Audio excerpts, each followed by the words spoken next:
So let us breathe. And in this breath, let that amazing song that just vibrated through us come back to the forefront of our minds. God is all there is. That means what it is must be right where we are. As Meister Eckhart said, between me and God, there is no between. God is all there is. That means this thing we call prayer isn't simply something we do. Prayer is how we live. God is all there is. That means amen isn't something we end a prayer with. Amen is the way that we live our lives. God is all there is. So we anchor in this moment, recognizing the isness and allness of that which is, the infinite goodness itself. There is only one power and only one presence, that which God is as the infinite itself. And what it is, we must be. That means right here where we are must be hallowed ground. And we walk gently and powerfully. God is all there is. Breathe. And so it is. Amen. Reverend Raymont Anderson is a founding minister. I love looking at you. He is a beautiful man. He is a beautiful man. He's a founding minister and spiritual director of the Center for Spiritually Integrated Arts. He is a dynamic, creative, New Thought minister who will bring us his message in a most memorable and exciting format. Those are my words. And be prepared to be blown away. Reverend Ray. Woo! Thank you. So how are we today? Wonderful. Great. So, you know I don't know if I mentioned this the last time I was here, that I used to be a public school teacher. Okay, so I used to be a public school teacher. And so I'm going to channel my inner public school teacher today, and we're going to have a quiz, okay? So, the quiz being, if I were to use the word beyond, just in general, throw out some, like, what is beyond? In general, what does it mean? How is it used? Star Trek. What's next? Star Trek, what's next? What's after? Further. Further. Anything else? Expanded. Expanded. Give me at least one more. Outreach. Outreach. Okay, so you know what today's talk title was? Did you remember that? Did you catch that? Beyond the beyond. Beyond the beyond. So if we're going to go beyond the beyond, what's there? Like, if I'm here and I'm told, don't go beyond this spot because the camera and the sound won't pick you up, but I just went beyond what I was told not to go beyond. So am I in the beyond by going beyond Yes. Right? Like, we get into this thing, and in New Thought, we get stuck in jargon so much. So much. Simple words like faith. And we often use faith, now, this is me. We often use faith and we reference it as you're supposed to have faith and, be of good faith and live in faith. We already have it. God is all there is. And that which God is faith itself. God doesn't have faith. Faith isn't something you have. I have a purple jacket on in my possession. I have it. Do I have brown? Or am I brown? This incarnation of this body, this is what it is, not what it has. If God is all there is, then faith has us. So we already have it. Now, in referencing this jargon, when we are afraid of something, and we act from this fear, whatever it may be, we're using the power of faith in a non-life affirming way. It's still faith, but it's faith in reverse, for lack of a better word. Praying for what we don't want. Praying for what we don't want. Which, if we're praying for what we don't want, then on some level we want it without realizing we want it. Right. So going beyond the beyond is really sinking into this idea of, when I say love, what does love look like, taste like, smell like, feel? Because if I just use the word God, then it's easy to weaponize it. Because I'm focusing on the word, not the essence of. Love. How many people do we know or have heard of who someone said, I love you? That's why I'm jealous. I love you. That's why domestic violence. Because I love you. That's a word. It's not the essence. It's not the meaning. So this idea of going beyond the beyond is our invitation. Because when I spoke to Donna said, so the theme for our month is transformation as we move forward with expanded spiritual consciousness. So going beyond the beyond, being in the beyond, is realizing there is nothing that limits us. God is all there is. Where can we go where it's... So the moment I step across this line, I have reached the point of there is no God. At which point I'm told, no, Ray, God is all there is. So it's there too. And what do we say in New Thought often? There's not a spot That God is not. because God is all there is. So how can I go beyond when it comes? I can't. So the invitation is, where am I invited to stretch into the space of not having faith in God, but having the faith of God? Recognizing that, yes, we use labels, we use terms, we use them for linguistic convenience. Otherwise, we would sound like the adults in a Charlie Brown cartoon. Wah, wah, wah, wah, wah, wah, wah. And none of us would know what we're talking about. So we use labels and terms, etc., for a purpose. But the word, water. Everybody, now you're good, because I just said it, so that means you're not thirsty. Because the word itself gives you, right? No, it doesn't. Oh, you have to actually have the essence of to be able to drink it. So just saying the word doesn't do anything, but we use words. So pause for a moment, and we'll go back to that quiz for a moment. I'm growing corn. How long do I have to grow corn before I'm able to harvest the apples? A good long time. Good long time. A good long. You're going to be waiting beyond the beyond for that one. Because what grows from cornstalks? Corn. Corn. Where do you get apple trees? Apples from apple trees. So if God is all there is, then what are we? We have to be it. We have to be incarnations of it. We have to be expressions of it.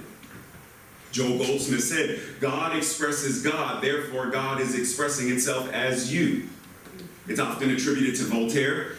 God is a circle, circumference nowhere, center everywhere. That means right where you are, right where each of us is, the very center of that power and presence must be. So when we talk about having faith, and we talk about transforming our lives, and we talk about all of healing and all of these things, what are we really saying in the essence of it? Today's reading, it was talking about healing, right? And in there is this idea of you break a bone, it mends. But why? Because the divine blueprint, the divine essence is wholeness. If it wasn't, then it would be snapped, and there's no way to return to that which is the essence of its being. But we get stuck in the woes and... Sorry. Today I'm so miserable. My life is so bad. My dog ran away. Right? Like it reminds me of that song from Beverly Hillbillies, from Hee Haw. Gloom, despair, and agony on me. We get stuck in the rut of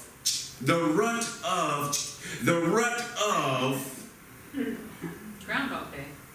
Right. But we're not learning a lesson from it. We're still going down the street still in the pothole. So our invitation, transformation, is really the opportunity when we talk about transpiritual. It's realizing that the truth of who and what we are has to be that which God is. Even when I'm having conversation with my fundamentalist siblings and relatives, and they are drinking their Jesus juice and whatnot, and I will say, even in your path of Christianity, what does it say? We are made in the image and likeness of. Well, God has no image. God is neither male nor female. God is spirit, and we worship God in spirit and in truth. So that means our DNA, divinely natural attributes, have to be that same spirit and truth. We are made in the image and likeness of that which is the all that is. So when we pause and we breathe and we check in, what in my life, so let's rewind. I don't remember last time I was here if I clarified that I don't generally, for linguistic convenience sometimes, I don't generally refer to positive as good and negative as bad. Did I tell you that before? Okay, so I'll tell you now. So I don't generally, once again for linguistic purposes, positive, light, negative, dark, or shadow. Positive, good, negative, bad. Because yin and yang are complements, not opposites, and the darkness of yin is the feminine, the intuitive. That's not bad. And in order for a battery to work, you have to have a positive and negative charge. So we're not like, help me get rid of the negative part of my battery because the negative is bad. Well, Ray, if you get rid of that, then the battery won't function. So I don't use those terms. I refer to things as, is it life-affirming?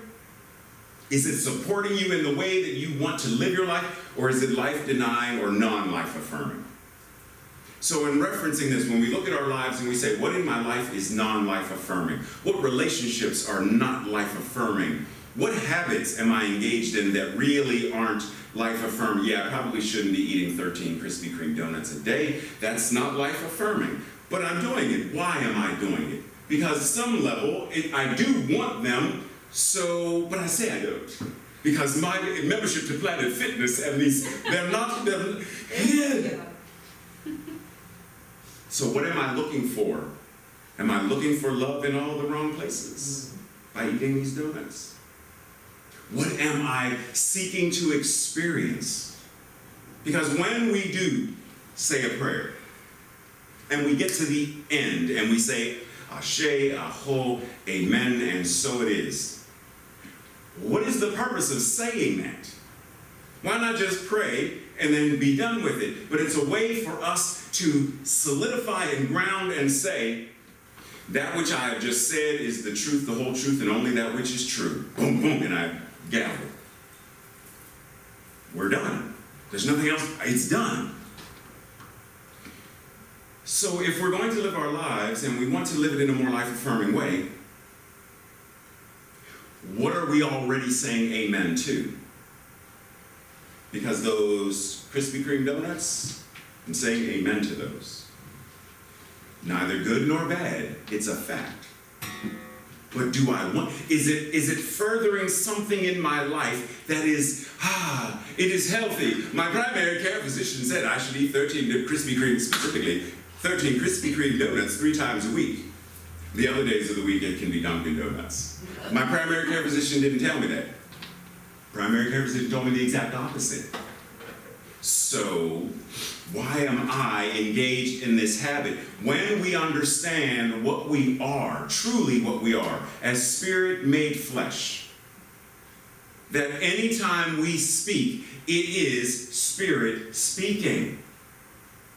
That means everything you say, from the hello, to the good day, to the goodbye, to the see you next week, to the do you still want to meet on Saturday, all of that is a prayer. Because it is the word of spirit speaking in, through, and as us. Which then gives us greater pause to say, so when does venting, because it serves a purpose, there's a somatic reason to get the out. When does venting now become complaining, and complaining turns into I am marinating in it, and I am perseverating over it, and I am now obsessed with it. And praying for what you don't want. And continuing to pray for what I don't want. At which point does Leroy look at me and say, Reverend Ray, I got a question for you. You remember the person that cut you off in traffic? When did you say that was? 6 months ago! And you're still mad about it. Like you're still telling everybody about it, right? I'm praying for what I don't want. Because somewhere in me, there is some unresolved something. If we are going to live trans-spiritual lives, if we are going to go beyond the beyond, then our invitation is to pause and really reflect and look at our lives and say, what isn't working? What elements, where am I not satisfied or joyful? Where am I not drinking from my saucer because my cup runneth over? Where am I? Old Mother Hubbard went to the cupboard to find that there's nothing there. There still isn't anything there. Why are you still looking? How many of us do that with the refrigerator? 5 minutes later, nothing in there magically changed. But we are often doing the same thing. We are looking for something that's not there in a relationship.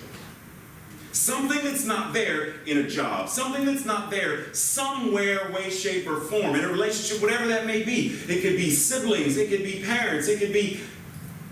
We're looking as though somehow it's magically going to change. That's not the way it works. It changes when we change. As Reverend Dr. Johnny Coleman would say, it works when you work it. When we work it. When we step into... I have a question for you. How often does your guitar play by itself? Very rarely. Right? It works when you work it. When there is a symbiotic connection where the artist and the instrument become one, that's when we're moved. Because we know there's a difference between a technician, oh, you got all the notes, you got all the, but I don't feel the soul. The moment an artist bears their soul, that's when we are moved. How are we doing that in our regular, everyday lives? The instrument being our body. The instrument being our voice. The instrument being that hug. The instrument being that smile. The instrument being whatever that is. When are we working in connection with the divine rather than saying, yeah, I'm broke and penniless, ain't got nothing to my name. Sometimes I feel like I'm going insane. Stop, please stop, please. When and how often are we doing that very thing in our lives? Rather than pause, check in with yourself and say, I am that which God is, because God is all there is. And note where you feel resistance. Check in and note, what does it mean to feel and recognize the infinite as you? Carl Sagan said, you are the way that the universe is experiencing itself. Reflect on that for a moment. We heard Beyond, Star Trek. When you go out into space and you have no referent point of Earth or ground or gravity, is it not easy for the spacecraft to be upside down and not even realize? Because there's nothing to orient. Because the ship has its own gravity. So there's nothing to, which means the infiniteness of that which space is, the infinite of that which the galaxy is, that which the universe is, that is right now exactly what each of us is. This infinite. And we have the freedom to move and navigate through it, realizing that even when we go upside down, because we are the infinite itself, we are still right side up. So when something, checkbook's not, this isn't, and that's not, and reorient yourself and recognize, I am that which is. In Judaism, we learn, or Judeo-Christian, Moses goes to the mountain and had a conversation, and so, hey, when I go back down, because you made these people, when I go back down, they're going to want to know your name, because we do business cards here, and they, you got something that I can get, like a QR code or something, because they want to know your name. And what was said was, I am that I am, Yod He Vav He. And I was told from several rabbi and whatnot, and practitioners of Kabbalah, that it's actually more linguistic to say, I am that which I am ever becoming more of the truth of what I am. I am ever becoming more of the truth. Recognizing the truth of who and what I am. As Spirit, as God, as the infinite. What did Yeshua say? I and my Father are one. Between me and God there is no between. My Father and I are one. You and Spirit are one. You and the universe are one. You and the infinite that is beyond all, one. There is no space. So no matter what's going on in our lives, what happens when we bring this realization, this conviction to our finances, our relationships, our retirement, our whatever it is we are doing? What happens and what shifts when we transform it by knowing who and what we truly are? Whose responsibility? There's responsibility, there's accountability. And there might be, we may feel stress, right? Like we may feel it, but we don't obsess over it. As I mentioned to you the cancer diagnosis I had. Okay, same thing. When the doctor says, Ray, you have prostate cancer, stress comes up. But then what comes up? I know I have a responsibility to bring truth, to bring principle, to bring to this.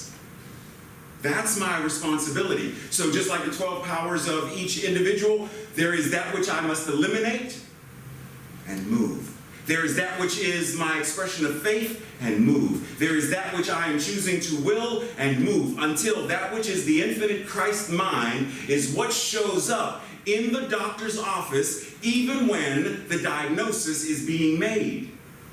That's our invitation.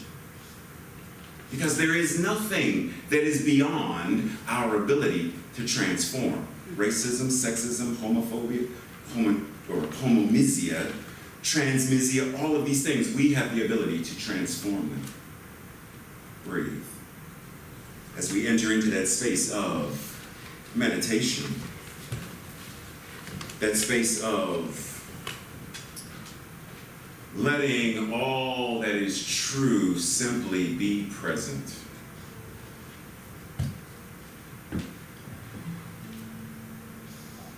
I am that which is and am ever becoming more of what I am, the truth of my being.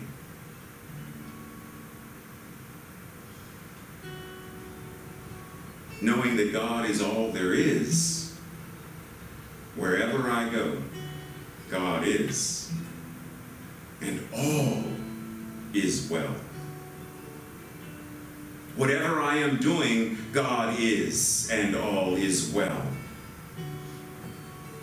Whatever I am thinking, God is, and all is well.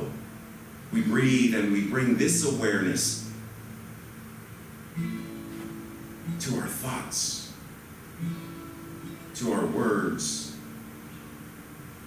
to our emotions and feelings, and to our actions. What is the mental equivalent that we are choosing to hold as it pertains to knowing what God is as each one of us? Not just in us, not just with us,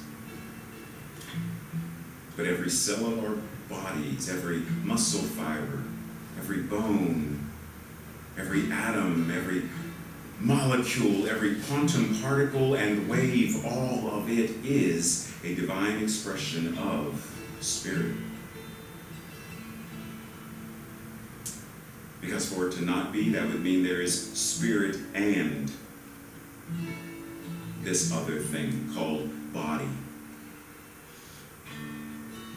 That's why when people generally say, we are not human beings having a human experience, we are human beings having a spiritual experience, I remix it and say, we are spiritual beings having a spiritual experience that we call human. Right where we are, God is, and all is well. Breathe. As we enter into a silent moment, breathe.